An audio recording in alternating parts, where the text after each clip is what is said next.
Je sais pas si ça vous est déjà arrivé, vous avez un nom au bout de la langue, mais alors là, impossible de mettre la moindre papille dessus.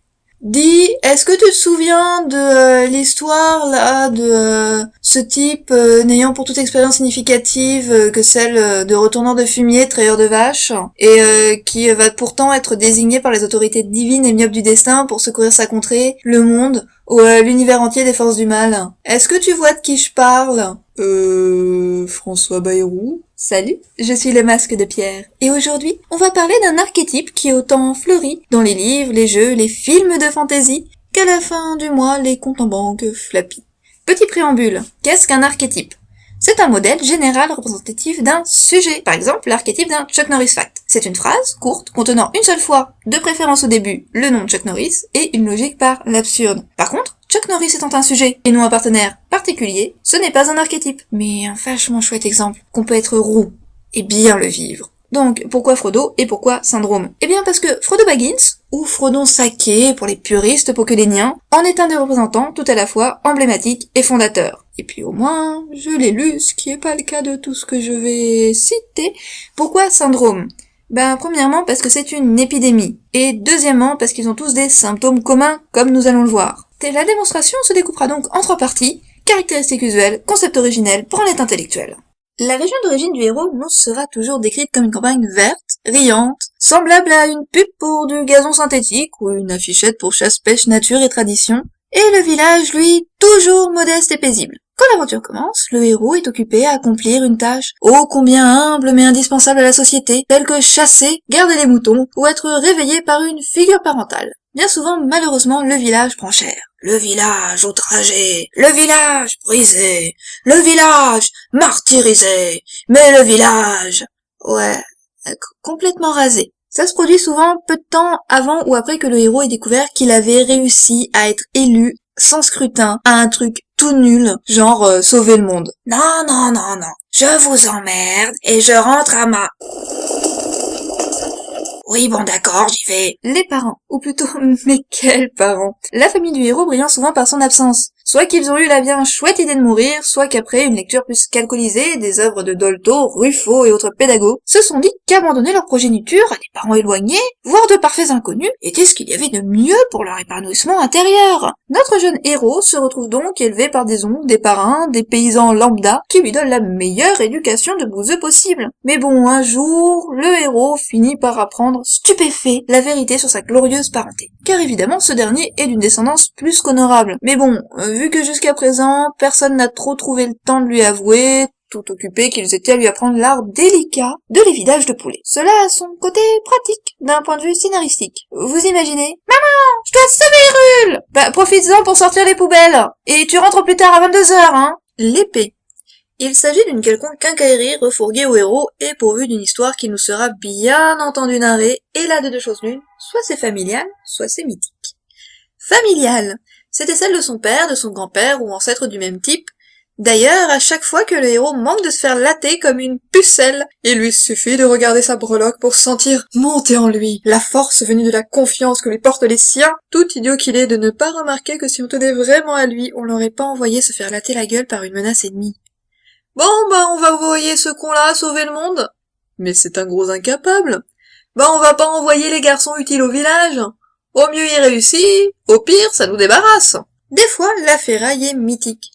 Elle a été forgée dans un lieu chargé de connotations fortes, un temple, un volcan, et ou par un être exceptionnel. Un grand forgeron, des nains, un autre héros, un dieu. Car pour être mythique, il faut avoir été conçu quelque part de spécial par des gens spéciaux. Par exemple, si vous êtes un grand héros et cuisinez un fondant au chocolat au sein d'un temple, vous faites un gâteau mythique. Ce qui est, vous en conviendrez, d'une inutilité crasse, mais c'était pour l'exemple. Des fois, elle appartenait à un autre héros qui se trouve être, comme c'est cocasse, un ancêtre, et dans ce cas-là, c'est une sorte de...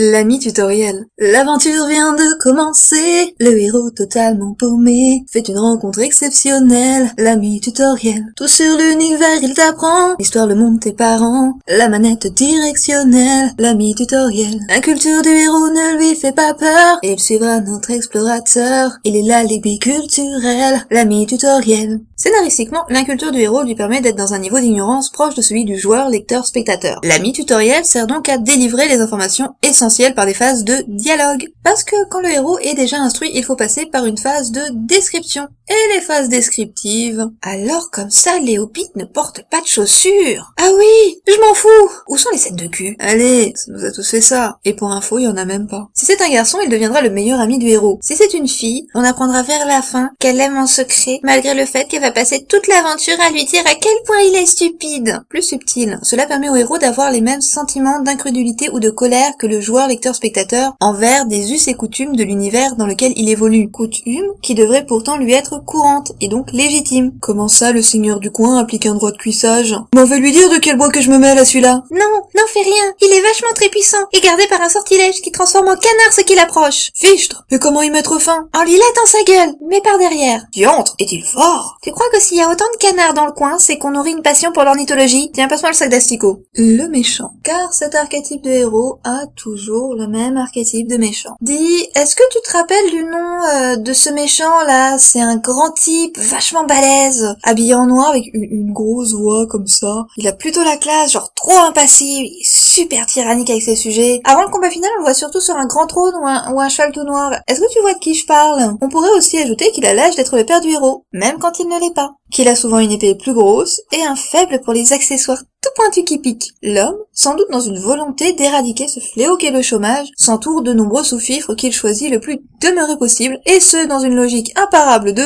plus qu'ils sont stupides, moins qu'ils pourront me piquer ma place. Malheureusement, cette lubie le contrarie dans sa deuxième plus grande passion, après la domination du monde évidemment, qui sont les longs soliloques et questions rhétoriques sur le bien et le mal, la vie et la mort, la liberté et la servitude, où il fait toujours preuve d'une logique complètement imparable. Et que ferais-tu, Kevin Gollum, si tu étais à présent libre de faire tout ce que tu désires? Si ta volonté n'avait pas de limite? Ben j'irais boire à la taverne, se paierait même pas, reste auprès de la fille du tavernier et... Non, dis pas plus. Cette conduite, est-elle juste et bonne? Pas du point de vue de la fille du tavernier, j'imagine que non. Tu le vois toi-même. La liberté est nocive. Avec elle, ce n'est que chaos et anarchie. Et c'est dans la crainte qu'on la régule. Et cette crainte doit être incarnée par un être fort. Et cet être, ce leader, ce sera moi. Donc en gros, là, pour mon jour de congé, tu peux te gratter. Avec une telle vocation de professeur de philosophie contrarié, il serait plus que temps de disserter sur le mal que font les conseillers d'orientation. Il gratifiera souvent le héros d'un tel discours avant le combat final. Ce dernier se laissera parfois tenter un instant avant de se ressaisir dans un retournement de situation qui étonnera bien peu et de répondre par une tirade sur le pouvoir de l'amour, le bien, l'amitié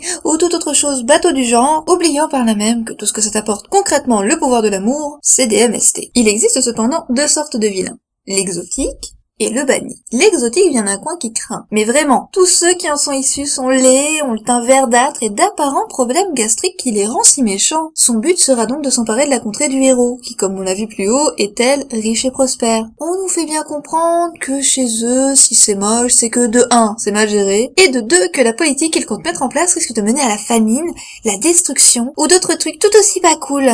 Mais à y regarder de plus près, et en écoutant nos cœurs, ces hommes, ne sont-ils pas de simples affamés ayant besoin d'aide? Des exilés de la faim? Alors s'il vous plaît, ouvrez vos cœurs et votre porte-monnaie et envoyez vos promesses de dons au 42 puissance pi. Ceci était un message de Sauvons le mort de Roton. Appel non surtaxé depuis un poste fixe, 0,15 centimes d'euros la minute depuis un portable. Le banni. Le banni était un homme puissant au sein du monde, de par sa force, son intelligence ou son statut social. Mais vu qu'il avait un tel pet au casque qu'on se demandait s'il lui restait même encore un couvre-chef, il a fait un truc grave. Pas bien, comme corrompre, voler, mentir, ou tenter de s'emparer du pouvoir, ou de la princesse. Et du coup, le Gugus, on lui a dit de prendre ses clics et ses claques, et d'aller voir ailleurs, très loin, vu qu'on n'y était pas. Et là, le Némésis, il l'a eu morose. Parce que, de 1, il a perdu sa place qui était, rappelons-le, fort enviable, et de 2, là où qu'on l'envoie, ça ressemble furieusement à un coin de merde. Genre avec du feu, de la lave, ou au contraire de la glace et des vents terribles. Donc il ourdit dans sa colère et sa rancune une vengeance pour reconquérir ce royaume qu'il a un jour banni, et leur montrer De quel bois qu'il se chauffe! Pendant un temps, il rassemble ses forces, forme les ours polaires ou les types du coin, se forge une armure, de nouveaux pouvoirs, ne s'habille plus qu'au rayon cuir et ferraille des grands magasins. Dans les films, cette partie est toujours traitée par des images saccadées sur une musique martiale, et qui se finit par un gros plan sur le méchant pour bien nous montrer que son cas s'est pas arrangé. Les vapeurs lui ont également donné un rire hystérique et sans joie, terrifiant qui parfait le personnage. Parce que bon, vous imaginez un grand méchant que quand il rirait, ça ferait rire les petits enfants? Mais ça existe pas alors un méchant venant d'un coin verdoyant qui tente de s'emparer d'une contrée désertique? Genre, la contrée pourrait être riche d'une matière que le méchant voudrait, comme une sorte d'huile aux propriétés miraculeuses, panacée du monde froid et pestilentiel du méchant, mais trêve de discussion aussi réaliste qu'improbable. Et passons à la deuxième partie. Le syndrome de Frodo est un quasi-cliché de l'heroic fantasy. Si c'est une évidence, ce n'est pas un hasard. Penchons-nous sur l'origine du genre, à cet âge archaïque où l'on écrivait avec ses doigts sur des résidus d'arbres morts. L'heroic fantasy puise ses références et sa structure narrative dans les mythes et les épopées d'autrefois. Il n'est d'ailleurs pas étonnant que celui qui est perçu comme son père fondateur et créateur du personnage ici utilisé en exemple, Tolkien, ait tiré ses principales inspirations des mythologies nordiques et germaniques. L'histoire de jeunes noobs qui partent tout juste armés de leur canif et leur organe reproducteur sauver le monde, ça fait longtemps qu'on s'en coltine. Dans la légende arthurienne, Perceval est ainsi élevé dans l'ignorance la plus totale par une mère souhaitant lui éviter le destin tragique de son père chevalier. Les 3/4 de ses aventures vont être ensuite basées sur toutes les bêtises que son ignorance lui fait faire. Perceval, c'était un peu les phases comiques du rang chrétien de Troie. Les phases sexy, c'est quand ils font halte dans un château la nuit. Là, ils finissent toujours par se taper la fille du maître et lui faire un chiard. Mais toujours, le personnage de Kaamelott rend d'ailleurs hommage à son original. C'est pas faux. Mais plus loin, on peut remonter au mythique de dieu grec, fruit des amours de Zeus avec tout ce qui porte nichon, et qui une fois abandonnés sont recueillis par des bergers, qui étaient un peu la dasse de l'époque. Chérie, j'ai ramené un gosse que j'ai trouvé. Oh non, c'est le 3e cette semaine et on est que mardi. Ils vont être élevés à la paysanne, ce qui permet des descriptions champêtres de leur jeunesse et leur premier exploit. Puis ils vont prouver que bon sang ne saurait mentir et partir jouer à qui c'est qu'à la plus grosse auprès de la foultitude de personnages secondaires que compte cette mythologie. Connaissez-vous le héros aux 1001 visages? Dans ce livre, devenu une référence, Joseph Campbell, anthropologue américain qui a étudié et comparé les mythologies de nombreuses parties du monde, a développé la théorie de ce qu'il appelle le monomythe. Monomythe, Pokémon de type bestiole, son attaque spéciale est pultrouée, il est sensible aux Pokémon de type naphtaline. Toutes les épopées mythologiques, de l'Eda nordique au Mahabharata indien, reposant ainsi sur le même canevas, le même schéma narratif. Cette théorie n'est d'ailleurs pas éloignée du concept jungien d'inconscient collectif. Ce que je nomme ici syndrome de Frodo n'en est qu'un des avatars actuels. Anecdote amusante, de ce livre sera tiré un autre, The Writer's Journey's Mythic Structure for Writers, devenu une sorte de bible des scénaristes, qui résume le premier ouvrage en 12 étapes narratives. Star Wars est basé dessus, exemple intéressant d'un schéma censé être omniprésent et universel, mais qui aura cependant eu besoin d'être mis en mots pour devenir une évidence. J'en arrive à ma 3e partie. Il est temps pour moi de répondre à la question que personne ne m'a posée vu que je suis seule chez moi à réciter ce texte à mon ordi et que le docteur a dit que si j'entendais encore des voix, il fallait que je reprenne les pilules bleues. Mais moi j'ai pas osé lui dire que j'étais daltonienne. Pourquoi cet archétype si éculé, balisé, est toujours si populaire et arrive à être le moteur de scénarios de grande qualité? Parce que ce qui nous intéresse le plus, c'est nous-mêmes. Merci, Captain Obvious, you're welcome. Et que le Frodo en parle bien plus qu'on ne se l'imagine. L'ambiance champêtre, idyllique et simple du village de départ est une métaphore de l'enfance, ou plus exactement une vision fantasmée et nostalgique, car de manière intéressante, quand l'histoire s'adresse à un public plus jeune, le lieu de départ du héros est moins idyllique, sans doute car l'enfant a une vision bien plus réaliste de la période qu'il vit. J'en ai marre de n'être que le réceptacle de desiderata parental. Je voudrais pouvoir bâtir qui je deviendrai sans être sclérosée par mes faibles possibilités actuelles. Oh, regarde, j'ai retrouvé des photos de moi petite. Oh, c'était le bon temps, la meilleure période de ta vie. Oh, un disque des Spice Girls. Le lieu de départ est toujours décrit comme idéal, il ne permet pas le débat sur sa sauvegarde. Là, tout de suite, si je vous demande « Le héros doit-il risquer sa vie pour sauver la comté ?» vous serez plus nombreux à me répondre oui que s'il s'était s'agit de sauver, au hasard, le héros doit-il risquer sa vie pour sauver la banlieue de Perpignan? Lieu plus réel et donc plus à même de susciter des réactions contrastées. Dans les RPG, c'est là qu'on va effectuer sa première quête, prétexte à apprendre les modalités de fonctionnement. Tout bon héros mythique se doit d'avoir préalablement réussi son test de rassembleur de poules ou de retrouveur d'items perdus. C'est un impératif indispensable. La phase post-pubertaire du héros est celle des possibles. Il a la vie devant soi. Et surtout, il a encore trop peu vécu pour être, selon la célèbre phrase des pubs Lacoste, reprise par Nietzsche, ou le contraire, devenu ce qu'il est. Il est une page blanche. Le parcours intérieur du héros répond d'ailleurs à la 11e étape du concept cité auparavant. Le héros revient du monde extraordinaire où il s'était aventuré, transformé par l'expérience. Sa vitalité est à son apogée. Ce qui est, avouons-le, super pratique vu qu'il va quand même en chier niveau literie, bouffe et rapport temps passé à manquer de se faire tuer contre tant de pauses. Le grand méchant qu'il devra affronter est toujours l'exact opposé de ce qu'est le héros. Le premier est tyrannique, fourbe et ivre de puissance. Le second est affable, honnête et, en ce qui concerne la puissance, mais pourquoi je dois partir tout seul sauver le royaume? Donnez-moi des gardes, vous en avez plein. Impossible. Nous manquerions de monde pour répéter les mêmes mouvements de cercle autour du jardin pour garder le château. Comme je l'ai dit plus haut, il est toujours une menace extérieure. Il est vecteur de changements vus comme nocifs. Il met le héros face à la possibilité de sa propre mort et souvent face à celle de ses proches. Ivre de pulsion de toute puissance, il faudra le refouler. D'un point de vue freudien, il serait donc l'inconscient. C'est donc pour ça qu'il a couché avec la mère de Luc et qu'il va tuer son père qui est lui-même? Nous commençons donc à toucher ce que représente cet archétype. Il défend son monde en s'opposant à un changement, une évolution négative. Le Frodo est l'étendard d'une culture, et au sein de celle-ci, il représente les valeurs terriennes et profondes. C'est d'un quasi-immobilisme duquel il est issu et qu'il souhaite préserver. Je veux dire, vu le niveau d'évolution du village, leur dernière grande avancée technique, c'était la roue. Et là, réaction à chaud de ceux un brin sanguin, je sais qu'il y en a dans l'assistance. Tu serais pas un peu en train de traiter le Frodo de gros réac? Non parce que si pour toi le progrès c'est de se laisser envahir par un géant habillé en latex avec une armée de nains verdâtres sans réagir, je me demande ce que tu aurais fait pendant... Le point Godwin Fire a censuré le reste de l'intervention. Et tu aurais raison d'être dépité mon cher ami si tel était mon propos. Mais comme le disait ta compagne, en d'autres circonstances, c'est aller un peu vite en besogne. Écoute plutôt. D'abord cet état de transition, passage d'un lieu enfantin vers un monde plus complexe, dont il faudra apprendre les codes et triompher des épreuves pour enfin se forger soi-même. N'est-ce pas la définition de grandir? Du passage de l'enfance à l'âge adulte? Sans les dragons, certes. Quoique moi, pour obtenir mon premier galop à poney, il a fallu que je passe par un sentier où il y avait un serpent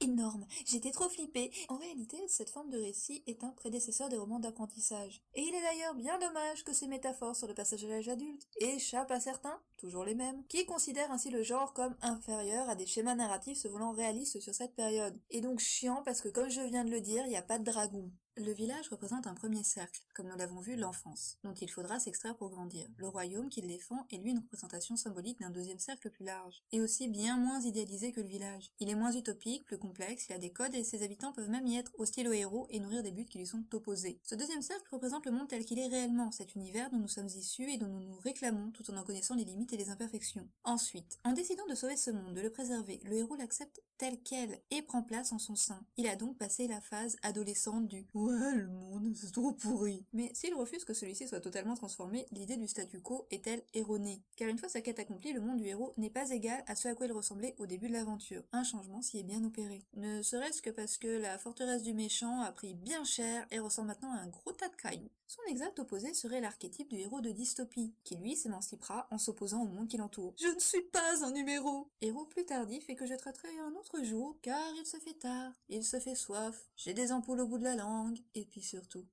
tout le reste serait littérature.